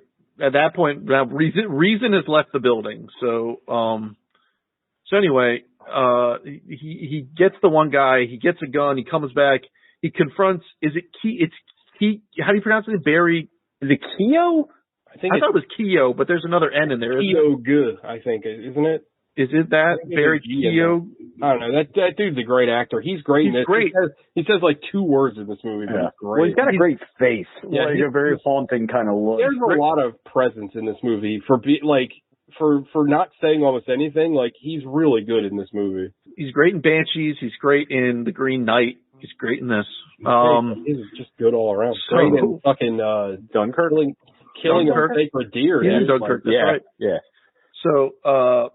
So he confronts the soldier. They don't really draw down on each other, but you get the feeling that they're about to. Well, it's the second time it's happened. Yeah. He could have shot him in the beginning of the movie and he didn't. And then he could have shot him now and he doesn't. So you can tell that, like, there's something. He's conflicted, like he doesn't, right. Yeah. And they like really hammer that home and then a couple. Oh, the ending's just, so anyway, then like the head of like the nasty boy IRA shows up, bonks dude on the head. Brian Knobbs. takes him down to the basement, and he's trying to get Barry Keogh, whatever, to execute the soldiers, basically like, here, prove that you're one of us.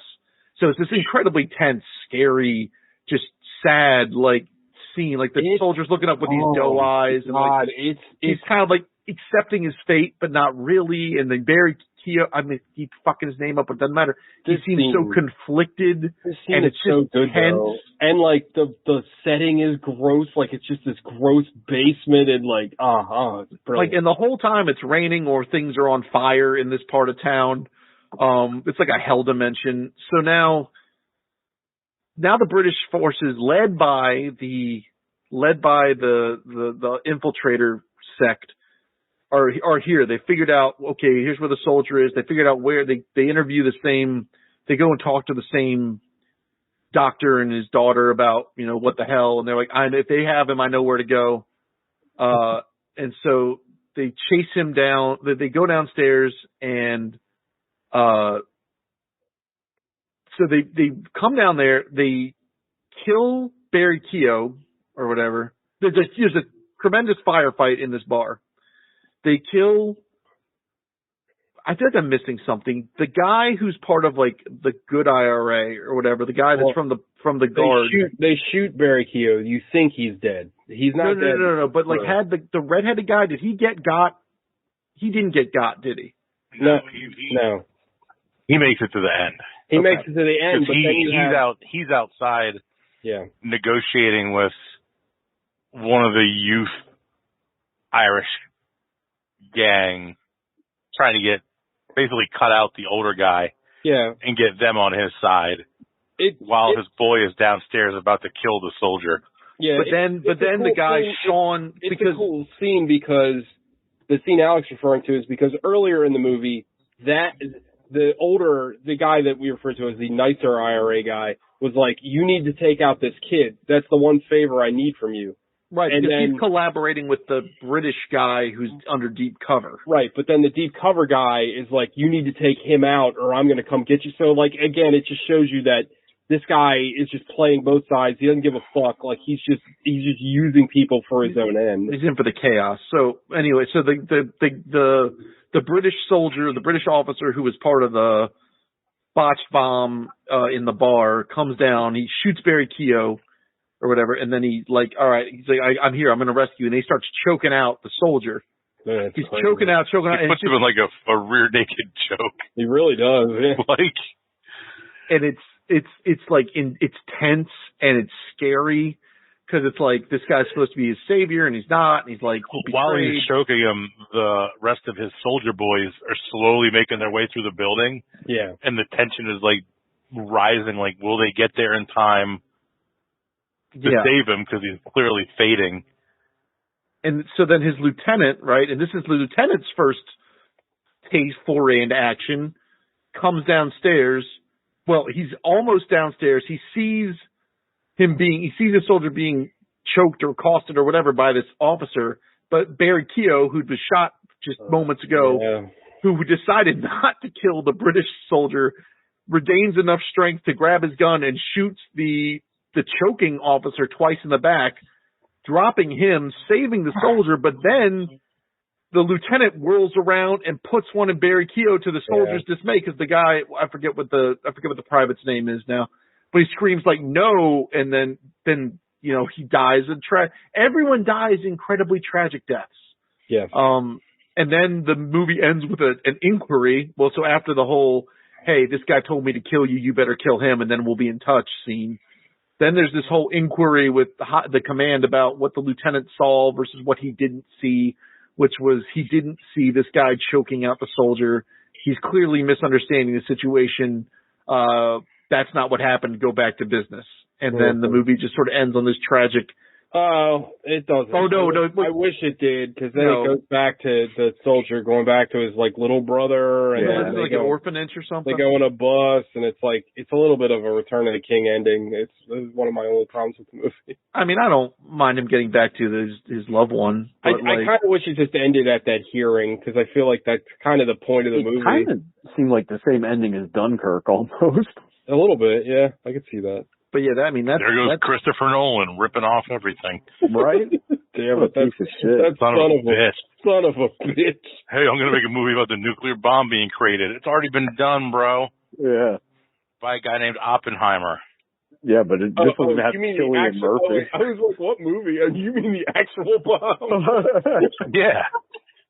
He's ripping off real life now. That's the best take I've ever heard. You can't make movies about stuff that actually happened. I love that. Get an original idea, you bitch. Oh, that is the greatest. Oh, that rocks. That's a real Chad take. I'm into it. That's the best take ever. Shit, this already happened, bro. There's no more World War I movies, dick. Come up with something new. I love that. That's awesome. Anyway, real life. So that's the movie. That's it. Sean, go ahead. Oh, well, God's already called me a monster, so I'll go ahead and double down.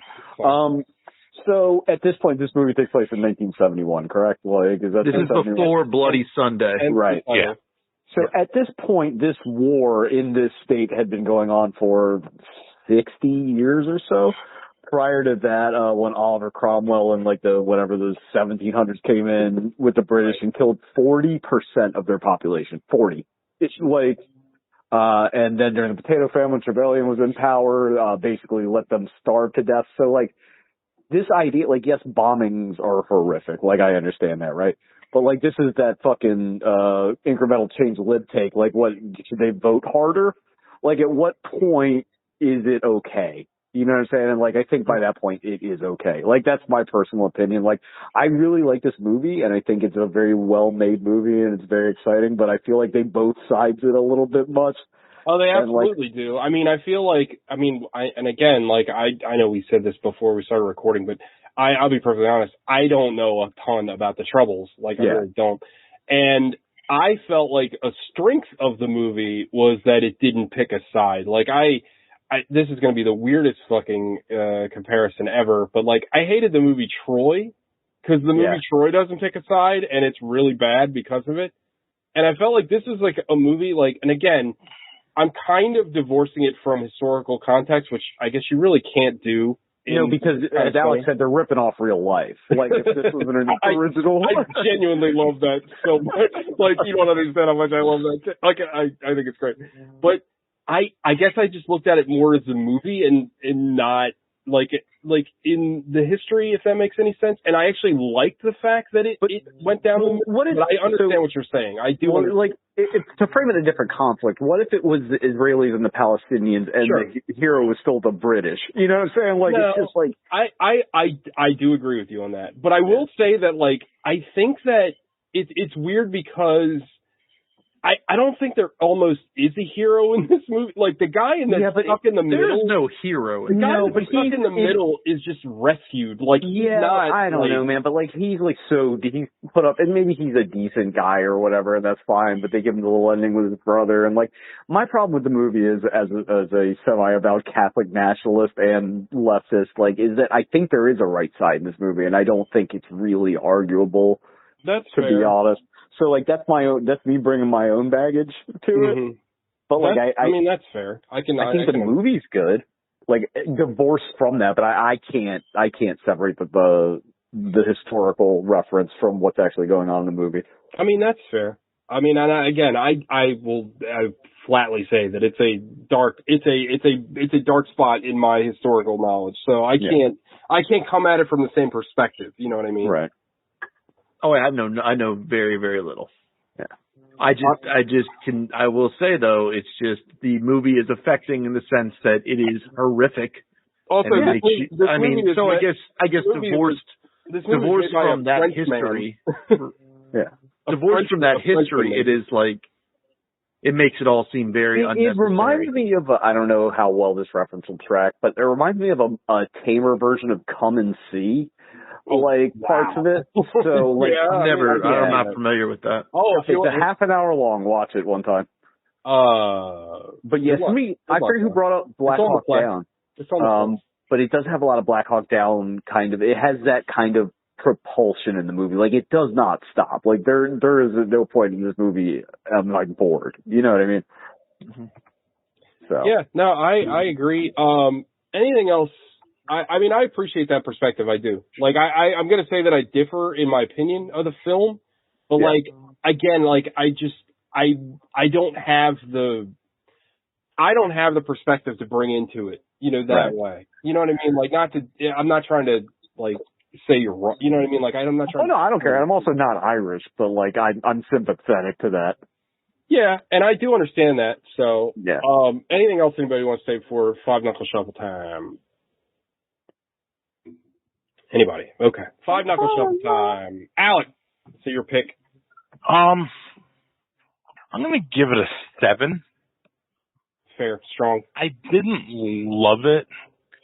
I did appreciate how well made it is. I think somebody mentioned in the chat that the same guy directed White Boy Rick. He did. White Boy Rick. And that movie fucking rocked. I never that saw movie it. good? I never saw it. I loved it. I guess it was Alec. For some reason I thought Gogs saw it. But yeah. It seems like a Gogs movie. I think it really does. It has 3 words I love in it, so yeah. And this dude is directing the Blade movie. Yeah, well, maybe, right? Didn't they redo everything for that movie? So I don't know. I don't know. Maybe. After watching this, I was like, man, he'd be great for a Blade movie because the guy can get, like, you know, crazy action and like grittiness. Who knows what you're going to get with a Marvel Blade movie? Yeah.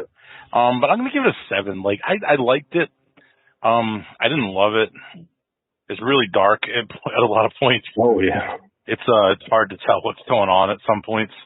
And I mean, you mean lighting dark, not totally. dark. It's totally is dark as well. Like, I feel like the poster was misleading. 71 things happen. I expected more of a straight, like, war movie. Oh, no. Yeah. And it is, like, more of, like, a spy or mafia kind of movie, I felt like. Agreed. So that didn't help because I was expecting at least some, like, war aspects. I think you were thinking of, like, it was going to be, like, a behind the enemy lines type movie. Yeah, something like that. But it is very good. It just wasn't for me. Like, the acting is great. The directing I thought was great. I thought everything about it was great. It just didn't quite do everything for me. That's fair. TJ. It's going to be an 8 for me, dog. I really liked it a lot. I think the ending kind of loses points for me. Like I said earlier, it kind of Return of the Kings me a little bit. Like, I feel like the movie's a lot stronger if you just after that hearing where they're just like, oh, we don't, like, that shit didn't happen. Like, you don't care. They give him the burn after reading ending. I mean, that's what it is, right? Because they're like, we look after, make it make sense. He literally was like, we look after our own, so it's like we don't care. Like, you're alive, so be happy that you're alive. And again, like I agree. I know where Sean's coming from, but I think the movie tries, and I totally accept being wrong on this, but I think they try to paint the British side pretty awful. Like, I feel like the soldier is in a circumstance beyond his control. Like, he doesn't have any feeling towards the IRA. Like, the whole thing is like... They paint the British intelligence officers as being awful. Yeah. I mean, they don't paint all the British as being awful. But, like, the soldier is just there. Like, he's stuck there. He doesn't want to hurt anybody. Like, he's just there. Well, he didn't have to join the army. Well, I mean, yeah, but okay. I mean, you're not wrong, but like, I don't know how that worked back then either. Like, anyway.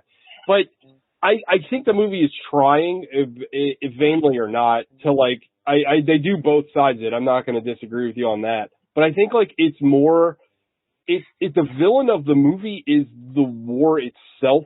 And that is problematic, in a sense, but I don't know. I think like as a movie, I think it's really well done. Like, I thought that, like, it was very engaging. I loved how it was shot. Like, I love the level of fucking, like, chaos in this movie. Like, the minute they get into this town, it's just, like, war-torn, and it feels kids are throwing piss and shit at them. Piss and shit. There's cars, like, burned off, like, burning, blocking there's the scene where they show up, right? Because what they're fed, like, before they go on the mission is, like, you're staying in country, you're just going to help do this thing. And it's like, not that bad, yeah. Right, and then they show up to, like, a war zone, and, like, the look on their face is like, oh, fuck. And, like, immediately, like, the first thing you see is that, you know, the British soldiers going into that house, like, where are the guns? And they're, like, beating the people in the house, like, senseless. And the soldiers are there, like, the fuck, man? And he's like, what the fuck are you looking at? Like, get the fuck out of here. Like, I don't know, like, I agree, I definitely see Sean's perspective, but I think the movie is trying its best to be like the war itself is bad, but again, that's kind of shallow at the same time. I can understand its perspective, but I thought the movie was really good, and I appreciate that Alec brings it up because I would have never seen this otherwise, but I think it's a pretty strong movie that kind of loses me a little bit at the ending. Some of the parts in the middle kind of drug a little bit for me, but overall, I thought, you know, great performances, great overall, like, tone, and I thought it was a really strong film. Like, overall, I really enjoyed it. So, Sean, why not? I'm going to give it a 7 too. I'm with Alec. Like, again, this movie's like hyper competently made, and you know, all the things that we talked about before. I want to say that a movie that does kind of a better job of what I would expect from a movie like this is Three Kings, funny enough. Yeah, and we did that on the show too.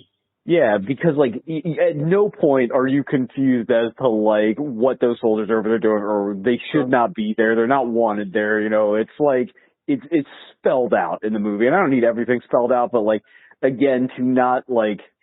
I feel like they're trying to make a movie, like, again, like TJ said, like, oh, it's just, you know, human nature and violence is the enemy. It's like, no, occupying force has been there for 400 years is the enemy. Like, there is a side that is correct. But, shout out to Three Kings is my score.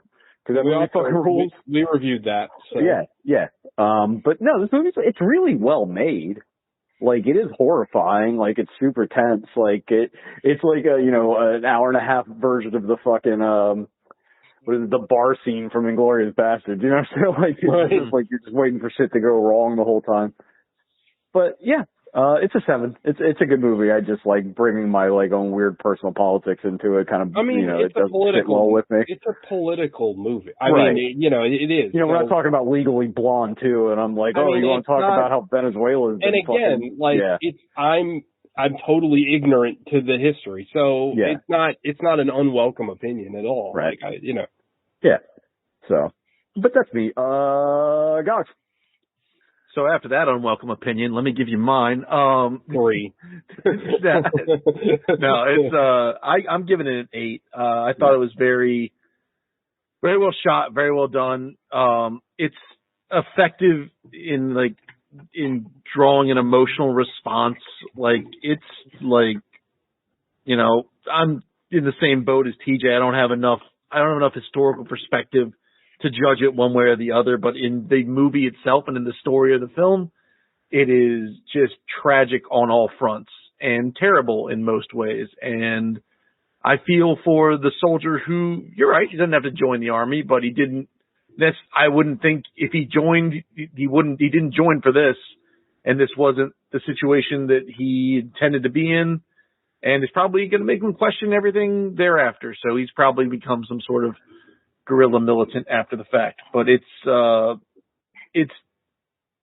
really well done, really well acted, really well directed, and there's parts of this movie that are going to stick with me. So I think that's worth something. So yeah, it's gonna be an 8. So it slides under the radar of being a certified good ass movie, but by only a half a point. Yeah, that's fair. So what's April's theme? What do you think? Is it WWE? Bitch? Hell yeah. April. We watch April related movies. Oh wow, April. It is WWE Easter because Easter falls in April this year. What do you mean how? That's how calendars work. The other thing I was going to say, if we wanted to do a tribute month to Lance Reddick, we could do something like that. John Wick movies. That's ridiculous, or something like that. Or we just stick with WWE Easter. It's the worst. I think we have to do WWE Easter. I think that's the rules. Yeah. It's one of our best months. Yeah. Does anybody have a movie off the top of their heads for WWE Easter? I kind of want to pick that Kurt Angle zombie movie, but like I don't know if that's like actually enough of a movie to watch, or if I'd ever be able to find it, because it's like a $400 budget type thing. Gogs, you got one? I've got one. We could watch a Leprechaun Origin starring Hornswoggle. Oh man, we might have to wait. No. Oh. We're watching Maximum Conviction, starring Steven Seagal and Steve Austin. Didn't we watch that? No, we watched Force of Execution. Force of Execution. We did watch Force of Execution. That's also with Steven Seagal and. What's this one called, Alex? Maximum Conviction. I don't even see it on the list. What year did it come out? 2012. I'm seeing it right now. I swear we watched this, but I guess it was Force of, that's hilarious. All right. I'm either going to pick the No Escape ripoff that Stone Cold made, or I kind of want to pick Vendetta again, because I think we'd like it a lot more, because we gave that like 3s. But we refer to it all the time about how much we liked it. All right. Well, Maximum Conviction, a WWE film? No, but it doesn't have it doesn't have to be any wrestler movie? Okay, got it. This is like year 9. We still can't figure out the rules. I can't. I always thought it had to be WWE films, so then it opens up even more. You know who directed this movie? Who? Keone Waxman, your boy. Oh, hell yeah. Hell yeah. That guy's great. Yeah. I can't wait. Okay. All right, so next week, Not to be confused with Force of Execution. What a title, Maximum Conviction. All right. What was the other? Didn't we watch another Stone Cold movie with a similar title? Yeah, Force of Execution. No, another one. Yeah, I thought so too. I can't remember. Okay. All right. All right, everybody. Bye-bye. All right, bye.